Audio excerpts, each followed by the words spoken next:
Hey there, and welcome to this video podcast. It's a joint production between GoClassics Magazine and Brown Car Guy. Now, to electrify or not to electrify, that is the question that we'll be tackling today.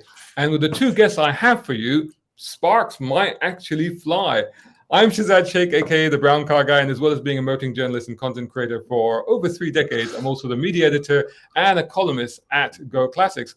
And if you haven't seen it yet, issue 4 of the magazine is out. It's brilliant. It's packed full of features, buying guides, tons of advice, and of course, you don't want to miss my column, which is right. If I can find it, it's right there. It's right there. You. If you're gonna get the magazine for nothing else, get it for my column. Actually, that's one of our guest column. That one there. That's a good column. That's so there's a voice from out of nowhere. That's Simeon's column, and then of course my column is nearer the beginning. There you go, and it's all about resto mods, which might actually be relevant to today's conversation. So anyway, pick up your copy at goclassics.co.uk. You can get it in print or digital form. So this then is the big debate: should you convert classic cars to electric? Well, in the blue corner we have Steve Drummond, who's the founder of Electrogenics, and transitioning from the nuclear industry in his early days, he's a pioneer of renewable energy and actively involved in sustainability initiatives and climate change awareness. Now, as a mechanical engineer, when he was arm twisted into buying a 1967 VW Samba, ever the engineer's eco warrior, his first thought was to convert it to electric, and that sort of brought him to where he is today. Now, over in the red corner, and possibly seeing red at the sacrileges we're about to delve into, is Simeon Cattle. Now, he's a columnist also on GoClassics. I just showed you his column, and it's brilliantly called The Cattle Market. But he's also the founder of the Classic Project Shop. And in this venture alone, over the last 10 years, he has worked on nearly 2,000 cars and restored over 45 classics, including many E-Types and 911s. Hello, gentlemen. How are we doing today? Have you guys met before? We know each other just because of our locality. Steve has his business just up at Bicester Heritage. We're just outside the gate, so we've met at some of the previous coffee meetings and bits and pieces. And Steve, you and I spent quite a bit of time at the British Motor Show, didn't we? Yeah, we did. We had a lot of fun preaching to the almost converted about electric cars and the joys and the sometimes pitfalls of them. How did you find that show? Did it go well for you overall over the 4 days? I enjoyed it. I fell in love with a Citroen Big Six, which is a petrol car. Unfortunately, but no, it was really interesting. It was a lot of fun, and I think that we could have. Yeah, I think that next time we should make a lot more of the electric side of things, and I think this is something that will naturally happen as we're rocketing towards 2030 anyway. I think so. I think they are planning to up the scale when it comes to EVs at the British Motor Show. In fact, those people watching, if you head over to the Brown Car Guy channel, I've just put up a full preview of next year's 2022 British Motor Show. Everything has been announced, and it's also been confirmed that I'm going to be back again at the Tech Theatre hosting that. So I'll probably see you there, Steve. So listen, guys, I want a good, clean fight. Nothing below the belt, and let's see if we can take this the distance. So, Steve, first up, let's elaborate a little bit on your journey from Homer Simpson to Elon Musk via Greta Thunberg. Yeah. So I started off in Springfield. I actually have been to Springfield, Missouri. That's a whole other story. Yeah. I started off in the nuclear industry. I proved very early on that a certain nuclear power station would potentially have a catastrophic loss of coolant if they didn't change the design. But that design was changed, so that's all cool. That's a very long time ago. Yeah, indeed. I've been. I'm an engineer from the power industry. I also then. So I've built a lot of power stations. I moved into finance. I financed a lot of power stations, been doing renewable energy exclusively for the last 20 years or so. But I was busy trying to build a biomass power plant in the middle of a hurricane in Cuba when an old friend of mine was trying to talk me into buying another Samba. And I was like, oh, no, but the engine's crap. And he was saying, well, you should make it electric. And I was saying, well, that's a ridiculous idea. They're rubbish, So, but I didn't have anything else to do, so I got bored of taking the Michael, and actually did some research and went off to San Diego to worship at the altar of EV West, the sort of granddaddy of all of this, and went for a drive in their old VW bus, and I was converted. And so then, we thought we'd bring the love to the UK and share it around a bit and show everybody how amazing this is. How you can not just turn something from petrol to electric, that's a hygiene factor, if you like. That's something, it has to be environmental, otherwise don't do it. But it's all about making beautiful old cars fun and lively and exciting again, and keeping up with modern traffic, and a pleasure to drive. And that's what we do at Electrogenic. So before we go to Simeon, so this sounds relative. When was that when you had that that experience of trying that classic electric car? It was sort of 4 or 5 years ago, something like that. So you're a relatively recent convert, and so initially you yourself were a little bit like, "Ooh, I'm not sure I want to do that." Yeah, to be honest, it's mostly because I've never really focused on cars as being a very important part of my life. I focus a lot on motorbikes, and heavily into. I'm really into the engineering and the beauty and simplicity of new engineering concepts and applying them. And so, actually, although I've always had old cars, and because of just the smile it brings to your face, I've had a lot of old buses, for example, and you go from beach to beach down in Cornwall, and it's just the most beautiful thing, and you're grinning all the way, and it's great. As long as you've done all the mechanics to make sure it doesn't break down, it does get up those 2-in-1 hills.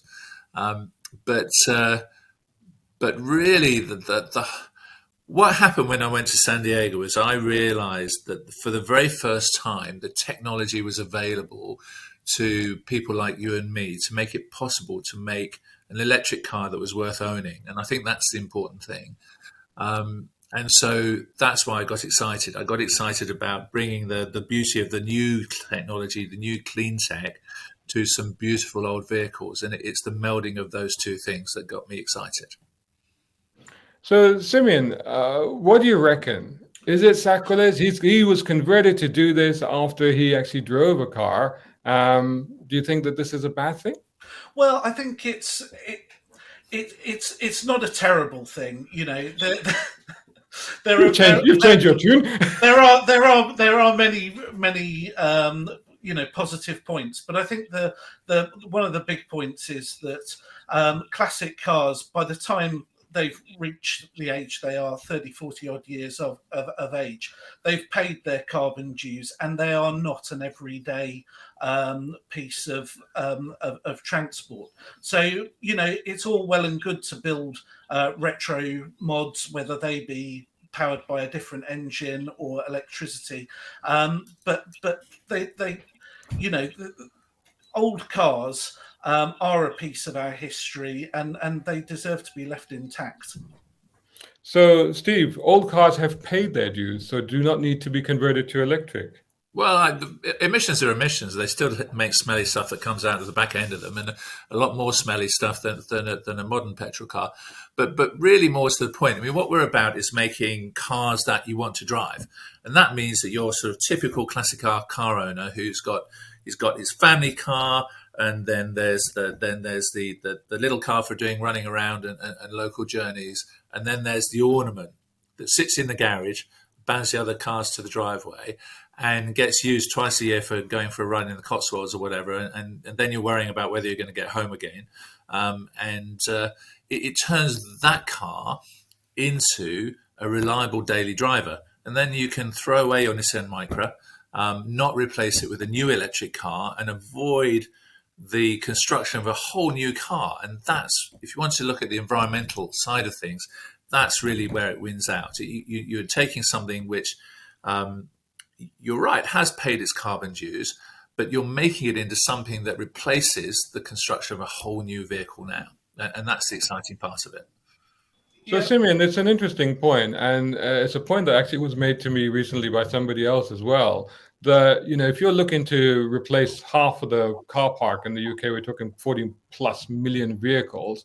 And you're going to produce 20 million vehicles, for example, to replace it. I mean, you yourself, as we were talking earlier about the carbon footprint of producing a brand new car, as opposed to taking an existing car and then just converting it. Surely that's not a bad idea. Yes, it's not a bad idea.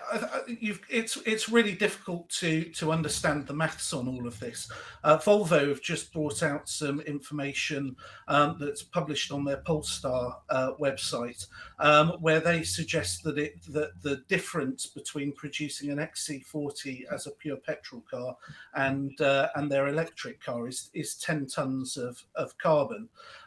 So if you are if you say that the battery packs that you are then putting in an old car, which is now at zero because it's paid its dues, it's got to do 10,000 tons worth of driving before it gets back to net zero again.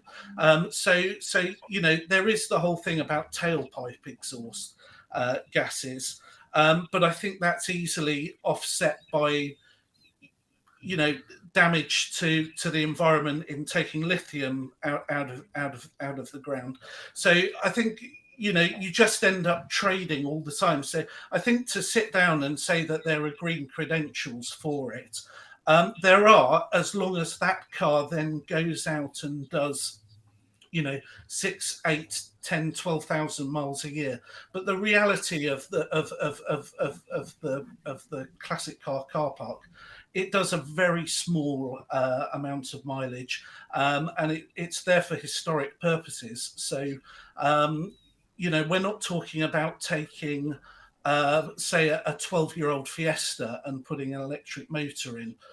We're talking about taking apart a piece of what's now history, part of the very few survivors that are left, and basically changing what amounts to 25% of it to run on something else.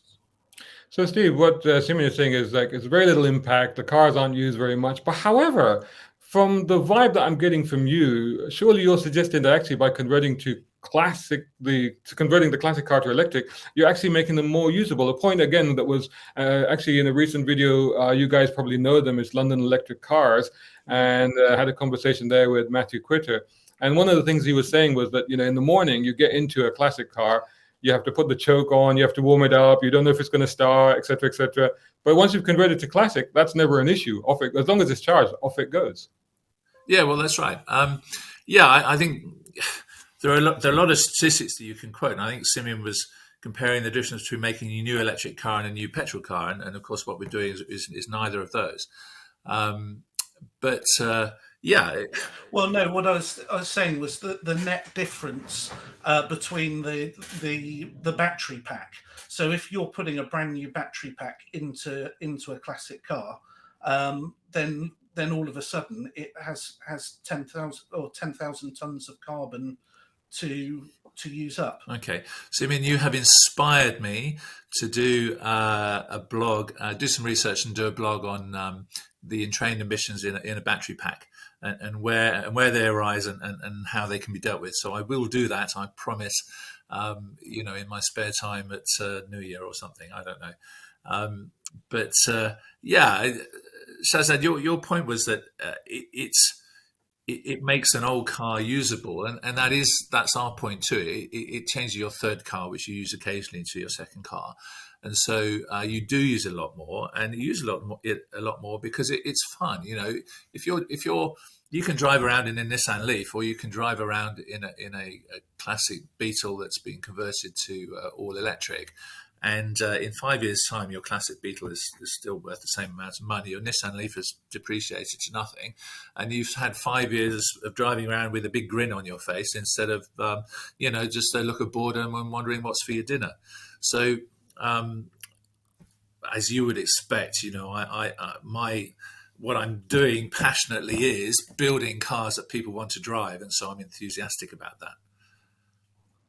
So just to pick up on that point, and also what Simeon said, I think that's fantastic. Now, the idea of the cars being reusable. Now, I should just mention before we get into this is that I know that I think you use brand new battery packs, but a lot of people doing conversions are actually using existing Tesla or Nissan Leaf packs, motors and battery packs, either from cars that have been salvaged or whatever, or they've just been, the Nissan Leafs, for example, are now so cheap used you could just buy them and reuse the battery packs.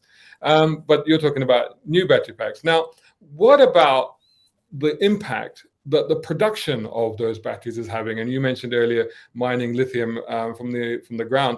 And last year there were a lot of horror stories about the impact that that's having, A, on the human cost of it in terms of labor and how people are going about it, and B, on the environment itself. Is this still an issue, or have we started to address this?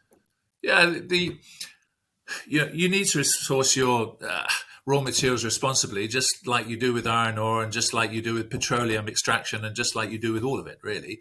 There's a big thing in the media very recently about rare earth metals being used in lithium battery packs, and how that was going to use up the world resources, when the fact is that to refine petroleum takes 5 times more of those same rare earth metals. So when you're buying anything, be it battery packs or clothing or petroleum, buying it from an ethically sourced, ethical source, of course, is important. In trained energy in doing that, I am going to do the research, as I just promised Simeon. But as it has happened in the clothing market, as the lens of sort of public opinion gets focused much more on production of electric cars and how these things are done, then these problems are being ironed out. And so, as with anything, sunlight is the best disinfectant. And so making sure that things are produced ethically is, of course, important. So, Simeon, in light of what Steve is saying, also against the backdrop as we are recording this of obviously COP26 that's going on in Glasgow, and obviously there's a lot of interest, especially from the younger generation, in going to renewable sources, going to cleaner cars and cleaner emissions, and also the talk that we had earlier about the fact that if you have a classic car, will it start? Will it go? Is it smelly? Is it putting out emissions? Are there petrol fumes? In an electric car, you just press the button and off you glide. Yeah. So I think going back to sort of COP26, I've actually come from a background of looking at climate change really since I was born. My father was a meteorologist. And was assistant director at the Hadley Centre for Climate Research and Prediction when I was just in single digits. So I've sort of been brought up around all of these arguments. So there's nothing new to that to me. I think the point with anything is that we've got to have a look at what we consume. That's the biggest area that we as individuals can make. So if we swapped our car changing cycle from 2 to 8 years, we could wipe over 100,000 tons of carbon out of our 8-year cycle. So that's the sort of thing you can do. In terms of old cars, you're absolutely right. If you get rid of the engine and put a motor in, they are intrinsically more reliable and they require less work to keep them in that state. I think the thing that you have to realise here is that old cars do require a lot of maintenance, and that's where people get this idea of old cars being unreliable, smelly, dirty, comes from. Yes, they're not as advanced as modern vehicles in terms of their emissions and running systems and all the rest of it. But actually, a well-maintained classic car can be, perfectly reliable. We have literally 100 customers that probably do 6 to 12,000 miles a year in various historic rallies, events, trips abroad. Some use them as a second to third car. But the majority of classic cars are, that they will always be, whether they have an electric power plant in them or not. They're not as safe for putting your children inside, for example, as a modern car. So they're always going to be used sparingly. So although I think the technology is fantastic, the engineering inside it's a great thing to get your head around and apply it. Wouldn't it be better put to use in proper everyday transport for people to have proper green transport from their homes to I mean that's definitely happening. I mean, the number of electric brand new cars that I've reviewed, this year alone, I don't think I've ever driven that many in the entire previous 30 years, But just picking up on that point, Steve, one of the things you mentioned is that you were converted when you actually went and drove an electric car. So, I mean, how different is it? I mean, does it fundamentally change the character of the car? It depends how you do the conversion, but I would like to pick up on Simeon's point, because I think the counterfactual to that is just to look at our customer base. Our customer base encompasses all sorts of people, whole age groups, but there are three big groups really. One is people who are in their 50s, 60s, they've owned a classic car for a long time, don't want to be doing the maintenance anymore. The parts for the engines are getting trickier to source. They're becoming temperamental. They are they're early adopters. They're interested in the environment and they want to convert because they want it to be clean and they don't want to do the maintenance anymore. And these are people that drive their car every day. And then our next biggest group is young professionals, 30s, 40s. They've always liked the idea of having a classic car. They think they're beautiful. A lot of them live in London, where they can see the emissions regulations ever tightening, and they're concerned about that, particularly if the car isn't so classic that it's still exempted. But they don't know, they'd like to have a classic car, but they don't have the wherewithal, the time or the capability to maintain it. So then they think, I could make it electric. So then they go and buy a classic car in order to convert and drive every day. And then our third biggest customer group are farmers who, 36,000 farms have renewable energy generation on site on their farms right now. They are all using smelly old diesel Defenders, which consume a lot of diesel. The statistics we have, 6,000 pounds worth of diesel a year for your typical Land Rover being used on a farm. They can convert those to electricity and drive around on cheap, virtually free electricity because they're making it themselves. So all of our big three customer groups are all using their vehicles every day. In terms of the driving experience, well, it depends how you convert it. So actually, sort of 9 out of 10 classic owners that we convert cars for keep the gearbox because they want to have that active driving experience. They want to shift down in the corners and accelerate around the curve and all of that. And so what you find is that, so we have a Porsche 356 downstairs, which, for example, it's the only real one that's been converted as far as we know in the world, and it's this is a genuine, real one, of course, real cars. Oh wow! But so I drove it before. I'm just gonna come back to you on that one because go on, finish your point. So when it came in, it had actually just had its engine rebuilt. It had done 400 miles on the rebuilt engine. And I drove it. And it's a nice car, but it's very fussy in the gears. It's quite an acquired taste. Not so simple to drive. When you've converted it, it's still got all the gears. You still actually need to use them in order to drive it sort of, not aggressively, but, actively, if you like. But because you've got the wider talk band, it's much more relaxed. It's fun. It's also quick. We had it was driven by a chap at Bicester Heritage, one of our neighbours at Bicester Heritage too, who has a fully race prep Porsche 356 with big carburetors and all of that, and our electric conversion is faster.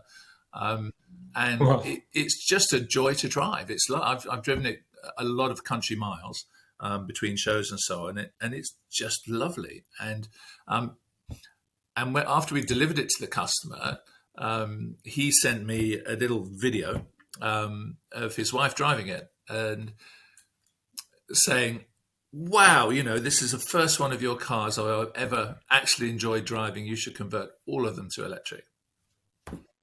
That's amazing. I haven't actually driven an electric Well, you car should yet, come so here that'll and be. drive one, and I hope you're going to do that in a couple of weeks. Yeah. I think I might do that. Okay. So, Simeon, Steve has just converted an actual Porsche 356. How do you feel about that? I just want to read before we get into that. Obviously, I've been doing a fair bit of content on classic cars, and a good journalist friend of mine commented on one of my posts, and he said, "You might as well put them in the crusher and recycle the parts if they're doing it for sustainability reasons. It's killed their historical significance and ultimately the value. And for a minimal amount of miles that people do in their classic cars, it's negligible or perhaps even worse for the environment when you take in the energy that's used." Well, I mean, we've already covered that, the electric motor and et cetera, et cetera. Does that echo your own feelings then, Simeon? Yeah, I mean, my big point is that the engine is a fundamental part of a car, and I realise that I am part of a dying group of people. But that Steve just nodded his head there vigorously. because but that doesn't mean that that they shouldn't be preserved in the state in which they were originally conceived. The thing about a Porsche 356 and a well-sorted one that drives beautifully, the vibration that comes from the engine, the noise, the sound, it's all part of the experience. And I get the fact that people who aren't car people like the look of old cars and want to drive them but don't want to have the hassle of owning them. But guess what? If you went and bought yourself a grade 2 listed house and you just banged UPVC windows in it, somebody would have something to say about it. And I think, for cars that are in really short supply now, I don't think it's too far a stretch to say that's essentially what you're doing to Yeah, but so Simeon, what you're really saying is we should consign all of the classic cars to the crusher, because when people like you do die out, who's going to maintain them? Who's going to own them? How are they going to stay on the road? You're going to put them. My first ever job was at Bewley Motor Museum, right? And that's a beautiful, amazing, wonderful place because they have classic cars and they maintain them because they have a fleet of professionals doing that every day and they drive them. Fantastic. But the rest of us don't have those facilities. So what's going to happen to all these cars that don't work? Well, the thing is that, heritage engineering skills, as you well know, because you've got apprentices in there who are sort of doing a hybrid side of it. They're doing the new bit and the old bit. But all we're really talking about is the running of the engine here. Actually, maintaining a classic car is way more complicated than that. Body restoration, the electrics that run inside the car just to power its normal lights and other bits and pieces, all the bushing, suspension, that sort of thing. So anybody who's going to learn those skills is also going to learn about the skills of keeping a petrol engine running. And there will always be specialist companies that do that, just in the same way that there are specialist companies who are involved in keeping steam engines and all of that sort of thing on the road. My point is that these things are part of history.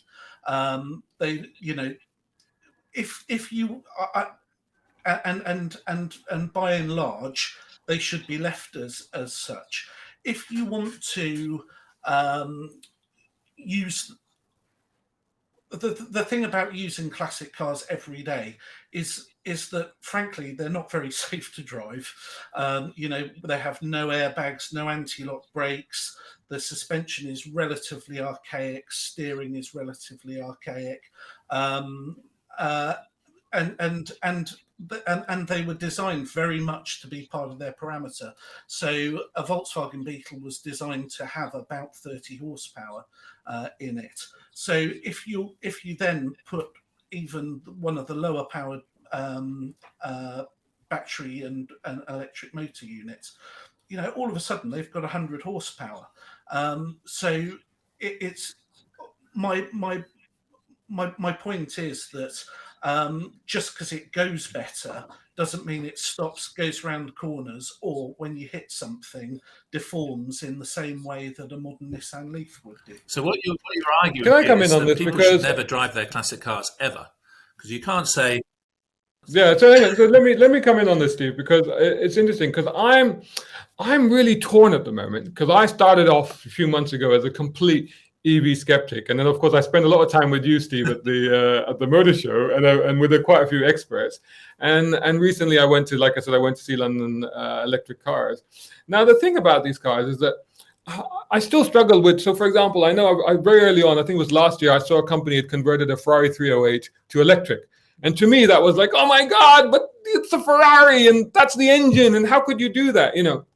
But then I look at my own, most favorite car, and I don't know if people can see the shelf behind me, but it's full of Lotus Esprits, And when I think back to the original, say the S1 or the S2 Esprit, the original Esprit, now Lotus, when they conceived of the Esprit, it was meant to have a V8, but because of the whole fuel crisis and everything, it never actually got a V8. It got a four-cylinder engine. It got I love the Esprit, but let's be honest, it's got pretty crappy gearbox and clutch and everything in it.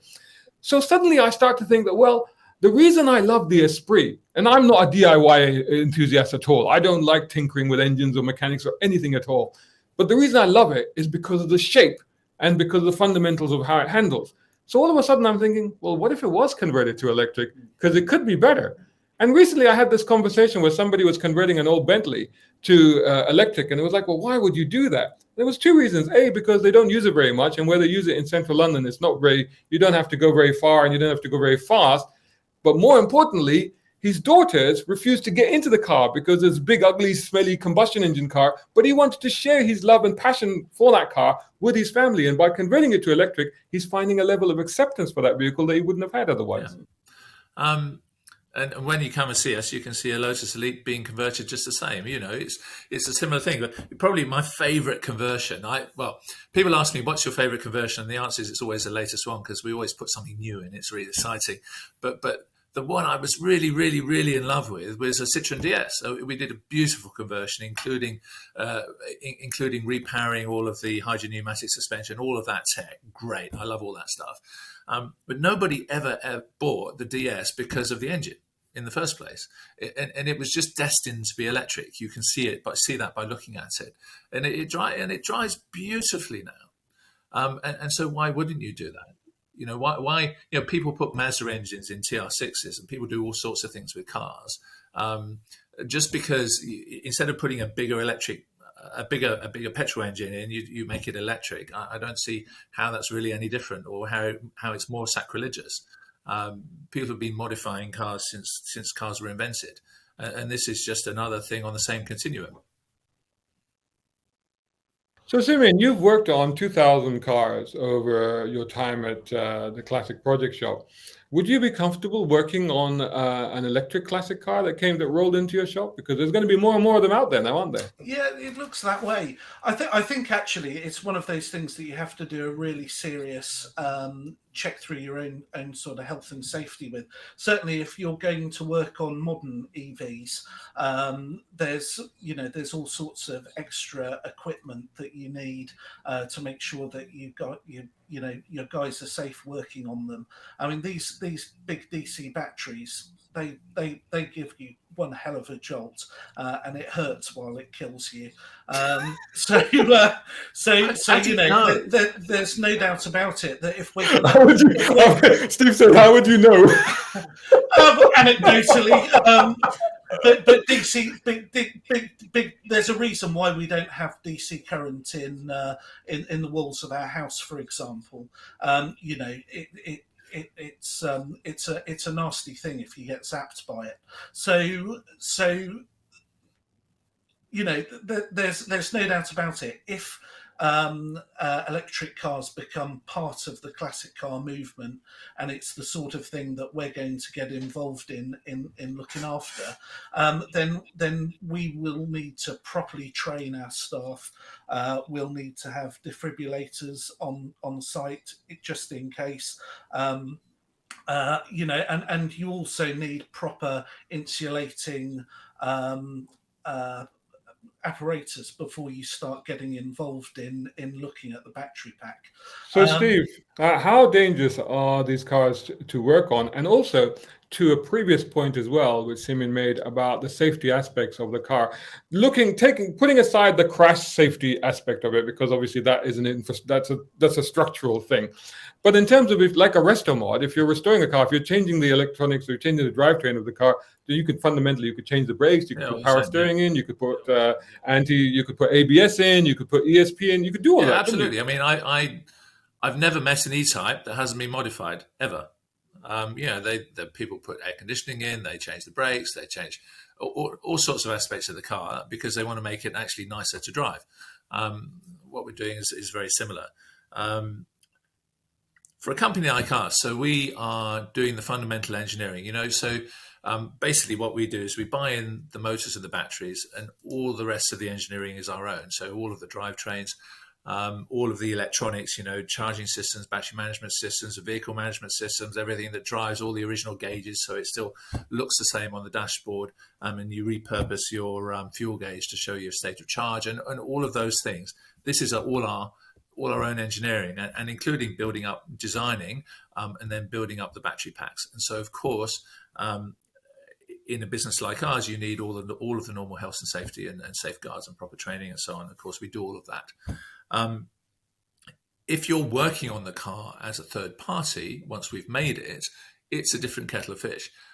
If you have an accident or turn the 12 volts off, then the battery packs are completely sealed and there's no electricity coming out of them. So you can work on, unless you put a power drill through the battery, then you can work on the car perfectly safely. So there's a lot of safety features that we build into the car to ensure that your mechanic that comes to deal with the car and wants to deal with aspects of it which are not to do with either penetrating the battery pack or, as long as they have the wit to turn the car off before they start poking around in high voltage cables, then they're perfectly safe. Simeon, how do you feel about working on the cars now in light of what Steve has said? As I say, again, it's about it's all about knowing what you should and shouldn't be doing, isn't it? And being educated. And I think one of my worries is that we are very early on in this. You're absolutely right. We've been modifying cars for hundreds of years. For 100 years anyway. Every car that we have that comes into the workshop has one or two thing or more that's different. But we're very much modifying within the technology we've got. What we're actually doing here is shoehorning something that's very specifically designed for a modern scenario into an old structure that moves at up to 100 miles an hour down the road. So in terms of getting things, and it is lovely to hear that Steve's company, they're so enthralled by the engineering exercise. I just worry that that actually they're at the pinnacle end of the spectrum, and although we have lots of standards throughout the car world, actually resto modding things like electric drivetrains into cars isn't one of them, and especially actually as now a lot of the older cars are MOT exempt. So again, I go back to my previous situation. You have and this isn't part of Steve's business, I know, because they restore the vehicles. But you have a car like a Beetle designed for 38 horsepower. You pop your electric motor in, it's now got 100 horsepower, but it's still fundamentally got the same brakes. It now weighs significantly more because of the battery packs. The weight necessarily isn't in the most ideal place, because you've got to put it where it has space rather than necessarily where it would sit if you designed it from the ground up. So, you know, these cars don't need to be checked. They can go out with 3 times the amount of horsepower that they originally started with, and that's a problem across the classic car world, because I could just dump a V8 in the front of a thing, but fundamentally, we give massive instant torque and big power upgrades without there being any check to make sure they can stop, go round corners, that the handling of the car isn't, really wayward. I've never driven one of Steve's cars, but I did drive a Tesla-powered split screen that was, much more of a homebrew scenario. The guy had come in actually because the front suspension had collapsed just when he was coming up to one of the Bicester scrambles, and we put the front suspension together. But drum brakes and 400 odd horsepower just seemed utterly mental to me. So that's where I think we really need, we need to start looking at some sort of either self-regulating industry standard where we as professionals say, if you're going to do this, you need to do this, this, and this to make this a safe and viable thing for the road. I wonder if we've gone too early with this whole thing, because obviously one of the things you just said, you were converting an Elite, and obviously the thing about Lotus is, what did it say? Add, make it as light as possible, and then add lightness. It's all about lightness with Lotus, but you're adding a battery pack which is inherently heavy. But obviously this technology is advancing very quickly, and batteries are getting more and more efficient. Do you think we've gone too early with converting classic cars to electric? Surely down the line we'll get more compact and lighter units? Well, a couple of things. First of all, on the whole sort of regulation thing, I've never been big on spending time telling other people what to do. So we run our business. We're very focused on not only safety but about making drivable cars. All our cars are MOT'd, because if you modify a car, you have to have it MOT'd. They're still tax exempt, but they are MOT'd. And we're sort of getting on with it. And there are so many rules and regulations and laws about health and safety, and there are guidelines from British Motorsport which we follow in the most part, and so on and so on. And so, yes, I can see where Simeon's coming from, but also, I like, the great British tradition of being able to modify cars. If you go to Germany, you can't modify a car at all. You have to let BMW, Audi, and Volkswagen do that for you. I mean, it's a sort of a nightmare. If you go to France, you can convert a car, but as long as it doesn't go faster than the original. So, which is great if you're converting a little 2CV to go down to the shops, but it's not. It's not fundamentally that interesting. And the reason for that is not because you necessarily want to make something go crazy fast. I would never put a Tesla motor in a split screen, for example. That's slightly insane. But it's because you want to make it drivable in modern traffic. If you do drive an old Beetle and you maintain the engine so it's pretty reliable, what you find is that you can't pull out of T-junctions because you need a big gap and everybody's traveling too fast. You can't go down the slip road onto the ring road because with luck and a following wind, by the time you get to the bottom of the slip road, you're doing 45, and everybody on the ring road's doing 70. And so they're scary and dangerous to drive in modern traffic. And so what we're doing is we're updating them so that they are safer in the sense that they go at the same speed as the rest of the traffic. And if you want to stop in time, number one, you've got regen braking, but number two, put discs on. It's not a big deal. So what we're about is... And in terms of how the technology is developing? In terms of how the technology is developing, in terms of how the technology is developing, what we see is a few different things. As I say, all of the tech that holds the car together is all our own, and we did that because we couldn't buy what we wanted. And that's then a strength for the company because it means we can make the car do what we want. So we're in control, and that enables us to introduce these safety features and also extras that the customers like. The thing that has been very difficult to get hold of for a while is a range of motors to be able to sort of satisfy the range of sort of power requirements of different cars. As I think mentioned earlier, you can take second-hand motors out of crashed EVs. We tend not to do that. We don't really like doing it because, and the reason is very simple, is that if you buy a new motor, you get all of the control architecture and software from the manufacturer. If you take a car out of a crashed Tesla or Nissan, you don't. So you're either then going for hacks for the internet, or you're replacing the ECU with a third-party clone. So it's very difficult, if not impossible, to actually to provide guarantees to our customers, apart from the sort of wider issues. What we're seeing now, though, is because there haven't been very many motors around, because nobody thought of making electric cars really en masse until in the VW diesel crisis. So, but more are coming through now. So on our tech development curve, I can tell you over the next 18 months, there's some really interesting motors coming through. On the batteries, what you tend to find is that they're not coming down in price, but what they are doing is more miles for the volume and weight.